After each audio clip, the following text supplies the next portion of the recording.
इनके बताए हुए रास्तों पर चल रहे हैं। आज इनका पूरा नाम यदि हम लोग जानेंगे, डॉक्टर भीमराव रामजी अम्बेडकर। आप लोग सुनेंगे अच्छे से, इसमें तो बहुत तीन चीज, इसमें तीन नाम समाहित है। एक माता का नाम, पिता का नाम और इनके गुरु का नाम। तीनों नाम अजीब है ना। हमारा और आपका नाम से पता नहीं चलता है कि हमारे माता जी कौन है, हमारे पिताजी कौन है, हमारे गुरु जी कौन है। लेकिन इनके नाम को यदि हम ध्यान से पढ़ें तो तीनों नाम हमारे सामने निकल कर आ जाता है, माता का, पिता का और गुरु का। डॉक्टर भीमराव अम्बेडकर, भीमाबाई इनकी माँ का नाम, भीमराव रामजी, रामजी साकपाल इनके पिता का नाम और अम्बेडकर, अम्बेडकर इनके गुरु का नाम। यानी भीमाबाई इनकी माँ, रामजी साकपाल इनके पिताजी और अम्बेडकर इनके गुरुजी। इस तरह से इनका पूरा नाम हुआ डॉक्टर भीमराव रामजी अम्बेडकर। सबसे बड़ी ताजुब की बात यह है कि अम्बेडकर जो थे, इनके गुरु वो एक ब्राह्मण थे। वो एक ब्राह्मण थे जिन्होंने उस समय जहाँ दलितों को पढ़ने लिखने से वंचित किया जाता था, उस समय वो ब्राह्मण होकर भी इनको शिक्षित किए और उनको लगा कि ना ये लड़का आने वाले समय में कुछ करेगा। इसलिए एक बार हम चाहेंगे उस ब्राह्मण गुरु का भी एक बार, उनके नाम पर भी एक बार ताली हो जाए, जिन्होंने जिस समय दलितों को लोग पढ़ना लिखना तो दूर, अपने परछाई से भी दूर रखते थे, लेकिन उस समय वो ब्राह्मण को लगा कि नहीं, इस लड़का में कुछ न कुछ है, ये देश के लिए कुछ करेगा, दलितों क्या सबके लिए ये कुछ न कुछ करेगा। और ये बिल्कुल आज हम लोग देख रहे हैं। बहुत से लोग तो ताजुब की बात यह आती है कि यहाँ हम लोग देख रहे हैं जो भी ये लगभग ऐसा लग रहा है कि केवल ये हरिजन कैटेगरी के ही ये नेता है और एक कैटेगरी के लोग बहुत यहाँ कम दिखाई दे रहे हैं। ये सब नीचता है, ये सब मंदबुद्धि के लोग शिकार हैं हमारे समाज में। कुछ लोग मान रहे हैं कि डॉक्टर भीमराव अम्बेडकर जो थे केवल दलित के नेता थे। कुछ लोगों का मानना है शायद यही वजह है कि यहाँ पर भीड़ उतना उमड़ी नहीं है। कुछ लोग मानते हैं कि ये डॉक्टर भीमराव अम्बेडकर केवल दलित समाज के नेता हैं। तो मैं उनको कुछ बता दूं, यदि ध्यान से पढ़ेंगे इनके बारे में तो सबसे ज्यादा उपकार इन्होंने दलितों के लिए तो किया, लेकिन दलितों से भी सबसे ज्यादा उपकार हमारे इस देश के महिलाओं के लिए किया। और वो महिलाएं केवल दलित की नहीं, और हर समाज से थी।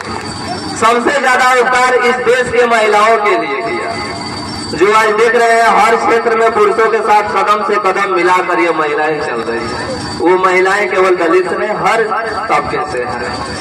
इसलिए एक बार फिर मैं चाहूंगा कि डॉक्टर भीमराव अम्बेडकर के नाम पर एक बार जोरदार ताली हो जाए। दूसरा बात, इन्होंने जितना उपकार दलितों के लिए नहीं किया, उससे ज्यादा उपकार हमारे देश के महिलाओं के लिए किया। उससे भी कहीं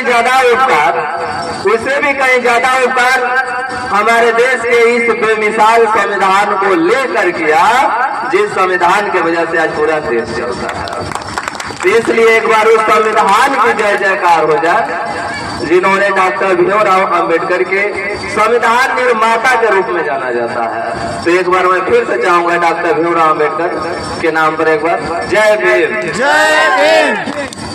डॉक्टर भीमराव अम्बेडकर के विचारों को देखते हुए वो कहते थे, मैं उस धर्म को नहीं मानता हूँ जिस धर्म से कोई जन्म लेकर सबसे ऊंचा हो जाता है और कोई जन्म लेकर वो सबसे नीचा हो जाता है। मैं उस धर्म का विरोध करता हूँ। मैं उस धर्म को मानता हूँ जो इस हमारे समाज में समानता, स्वतंत्रता और भाईचारा को पैदा करता है। मैं उस मानता हूँ।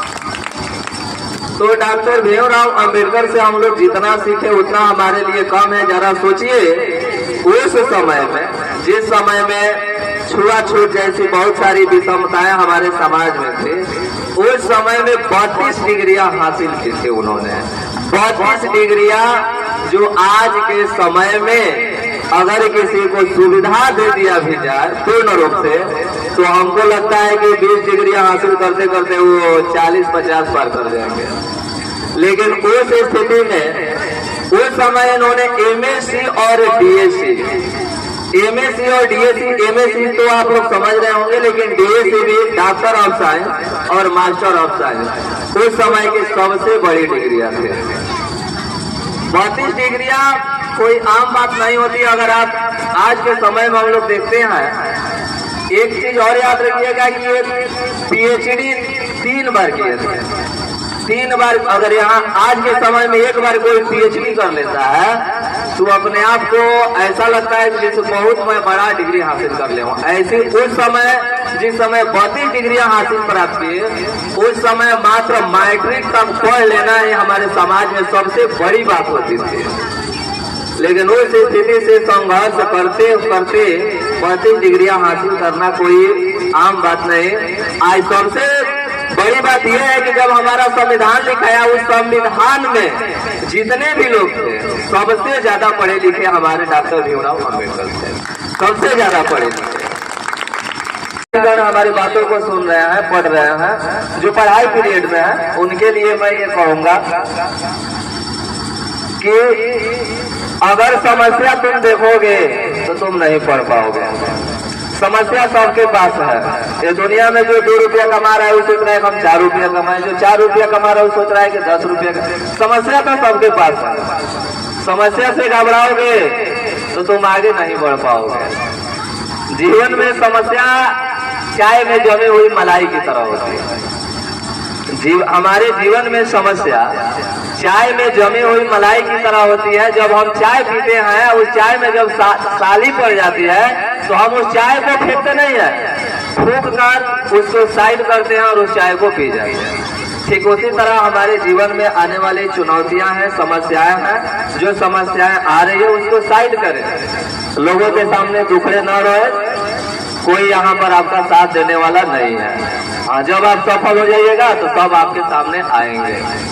अभी आप आंख मूंद कर जो आपका लक्ष्य है आप उस पर ध्यान दीजिए। ज्यादा बोलते हैं ना कि सीजनी चीज हो गया है पढ़ाई। आज के समय में यदि देखा जाए हमारे विद्यार्थी वर्ग का, तो सीजनी के तौर पर पढ़ाई हो रहा है। सीजनी समझ रहे हैं? जैसे बरसात आता है ना, बरसात आता है, बारिश पड़ती है ना, तो चारों तरफ से मेढक टर टर टर टर करने लगते हैं। उसी तरह से हमारा पढ़ाई भी आज इस मौसम के आधार पर हो गया है। जब बहाली आ जाएगा ना बिहार पुलिस का, तो मैं गांव के बच्चे एकदम फार्म भर देंगे, एकदम पढ़ने लगेंगे। अब इतना मेहनत कर देंगे कि लगता है ना कि 6 साल का मेहनत 2 महीना में कर देंगे। आई नहीं देख रहे हैं कि यहाँ बहुत सारे बच्चे हैं जो 6-6 साल से घर में बैठ कर पढ़ रहे हैं, घर छोड़कर लॉज में पढ़ रहे हैं, 6-6 साल से पढ़ रहे हैं। तो आप सीजनी मेढक की तरह टर कीजिएगा 2 महीना में, तो आपका सिलेक्शन थोड़े हो जाएगा। यहाँ 6 साल से लोग लगातार मेहनत कर रहे हैं, तो सिलेक्शन उसका होगा कि आपका होगा। तो एगो चीज पर ध्यान दीजिए, एक बात पर ध्यान दीजिए, आपका जो एम है वो एम चाहे जो भी हो, बिहार पुलिस का हो, रेलवे का हो, टीचर का हो, ट्यूशन पढ़ाएंगे या कोई बिजनेस करेंगे या कोई भी काम करेंगे, जो आपका एम है उस एम को दिमाग में बैठाइए और तब तक मेहनत करते रहिए जब तक कि आपको सफलता हासिल न हो जाए। लेकिन यहाँ क्या कर रहे हैं बच्चे? अभी बिहार पुलिस का फार्म आया तो पूरा बच्चे बिहार पुलिस का फार्म भरेंगे, 2 महीना खूब दौड़ेंगे, खूब पढ़ेंगे, फिर इसके बाद परीक्षा हुआ, रिजल्ट ना हुआ, रिजल्ट ना हुआ, बस की बात नहीं थे, छोड़ देते हैं। फिर चले 2 महीना 1 महीना खूब घूमेंगे फिरेंगे, काम धंधा करेंगे, फिर चले रेलवे का आएगा बाहर, और फिर अब बिहार पुलिस छोड़ दिए, साथ अब रेलवे का तैयारी करेंगे, अब रेलवे में भिड़ जाएंगे। अब रेलवे का फार्म भरा गया, फिर अब वही बरसाती मेढक, फिर 2 घंटा 4 घंटा 8 घंटा। अब घर वाले को लगे हमारा लड़का बहुत मेहनत कर रहा है, अब सिलेक्शन ना हुआ तो कहाँ पढ़ा था, सिलेक्शन ना हुआ। अरे 2 महीना में कोई सिलेक्शन होता है? हाँ, बाई चांस किसी को हो जाए। मैं भर दिन बच्चों को पढ़ाता था और रात में कभी कभार 1 घंटा 1.5 घंटा पढ़ता था, तब जाकर मुझको ये जॉब लगा। तो आप लोग भी टीचिंग से हटिए नहीं, पढ़ने से दूर मत भागिए। 1 घंटा ही पढ़िए, 30 मिनट ही, आधे घंटा पढ़िए, लेकिन रोज पढ़िए। कछुए की तरह खरगोश मत बनिए। तो जब भी तैयारी कीजिए अपना एक जाल बिछाइए। 2 तरह देखते हैं ना, 2 तरह के बच्चे होते हैं तैयारी करने वाले। एक होते हैं जो अभी बोले बरसाती वाला। देखिए जब मछली कोई मारता है ना तो 2 तरह से मछली मारता है, सुनिएगा ध्यान से थोड़ा। एक बंसी से मछली मारते हैं लोग और एक जाल से मछली मारते हैं। अंतर दोनों में इतने हैं कि बंसी से जब आप मछली मारिएगा ना तो अगर में पोछी में आ जाएगा ना तो आपको लेना पड़ेगा, उसको उसमें से निकालना पड़ेगा। और एक चीज तो क्या है, बंसी से मछली मारिएगा तो बड़ी मछली नहीं फंसेगी उस बंसी में, फंसेगी तो छोटकी मछली फंसेगी। बड़ी की फंसेगी तो क्या पता वो बंसी काट के लेके चली जाएगी। लेकिन जाल से यदि आप मछली मारते हैं तो उसमें बहुत सारी मछलियां फंसती है, बहुत सारी मछलियां। अब उसमें से जो मछली आपको पसंद है उस मछली को आप निकाल कर खा सकते हैं। तो इसीलिए आप लोग भी तैयारी करें तो पहले जाल बिछाइए, बंसी के फेरा में न पड़े। बंसी में मछली फंसेगी लेकिन उसको आपको से उतारना पड़ेगा, चाहे बड़ी मछली हो या छोटी मछली हो। लेकिन यदि जाल बिछा लेते हैं तो ये आपके मन पसंद का चीज होगा। तो कहने का तो बहुत चीज है, मैं बस यही कहूंगा मुख्य रूप से अभिभावक गणों से और विद्यार्थी गण से। अभिभावक से मैं यही प्रार्थना करूंगा कि आप अपने बच्चे लोगों को थोड़ा ध्यान दीजिए कि हमारा लड़का क्या कर रहा है क्या नहीं कर रहा है। थोड़ा पढ़ाई लिखाई पर आप जो बच्चे पढ़ रहे हैं वो लोग भी अपने माता पिता को देखें कि हमारे माता पिता क्या कर रहे हैं। हमारे माता पिता हमें क्यों पढ़ा रहे हैं? इसीलिए पढ़ा रहे हैं कि हम जो कष्ट किए हैं वो कष्ट हमारे बाल बच्चे ना करें, इसीलिए वो आपको पढ़ा रहे हैं। हमारे माता पिता हमको पढ़ाए, हमारे पिताजी गधा लाते हैं, सब लोग जानते हैं अभी। तो वो हमको क्यों पढ़ाए? हमको इसलिए पढ़ाए कि गधा लादने में बड़ा कष्ट है, हमारा बचवा ही कम ना था, इसलिए वो हमको। यदि हम ना पढ़ते, हम इस दायित्व को ना समझते तो हम भी क्या करते? हम भी वही गधा के पीछे पीछे चलते। तो इसलिए हम बच्चे लोगों से भी अनुरोध करेंगे कि अपने माता पिता की स्थिति को देखें, समझे कि हमारे माता पिता का हालात क्या है क्या नहीं है, किस हालात में हमारे माता पिता हमारे हर जरूरत को पूरा कर रहे हैं। तो हमें भी फर्ज बनता है कि हम अपने माता पिता के हर जरूरतों को पूरा करें। और वो माता पिता तो हमको पढ़ा ही तो रहे हैं, हमसे कोई काम थोड़े करवा पढ़ा रहे हैं। तो माता पिता का भविष्य थोड़े बनाइएगा, अपना भविष्य बनाइएगा। तो समय थोड़ा लगेगा, आप लोग भटकिए नहीं। 1 साल 2 साल में कुछ होने वाला नहीं है। यहाँ लोग 10-10 साल 12-12 साल तक लोग पढ़ रहे हैं, तभी उनका सिलेक्शन नहीं हो रहा है, फिर भी वो लगे हुए हैं। और आप लोग हैं कि सोच रहे हैं कि 2 साल 3 साल में हमको सफलता मिल जाए। तो 2-4 साल में ऐसा कुछ होता नहीं है। हाँ 2-4 बच्चों के साथ हो जाता है तो अच्छी बात है। तो आप लोग पढ़िए लिखिए।